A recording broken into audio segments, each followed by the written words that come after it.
Halos 6 na taon matapos ang Crash Landing on You unang makuha ang mga puso sa buong mundo, ang magic ng K-drama ay buhay pa rin, at sa Maynila, ito ay nagpasaya ng 2 Filipino icons.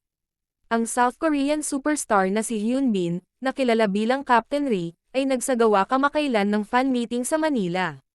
Kabilang sa mga maswerteng dumalo ay walang iba kundi sina Charo Santos Concho at Martin Nievera, at parehong lumayo na may mga hindi malilimutang alaala. Para kay Charo, ang dating presidente at CEO ng ABS-CBN, isa itong dream come true. Nagawa niyang makascore ng coveted selfie with Hyun Bin, sharing her excitement online. Charo revealed that Chloe was her comfort series during the pandemic. She's watched it a dozen times, plus all his other shows and movies.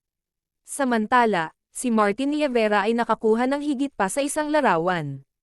Ang Concert King ay nakatanggap ng mainit na yakap mula mismo kay Hyun Bin, na ginawang mas espesyal ang sandali.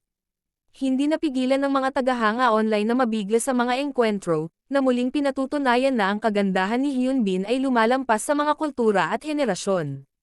Matagal ka mang mahilig sa K-drama o bago sa pagkahumaling, malinaw na, narito ang Captain Ray Fever. From Manila to Seoul, Hyun Bin continues to unite fans through his talent, charisma, and timeless appeal. Sino pa ang gustong mag-selfie o magkayakap sa susunod na bibisita siya? Huwag kalimutang mag-like, magbahagi, at mag-subscribe para sa pinakabagong balita sa entertainment.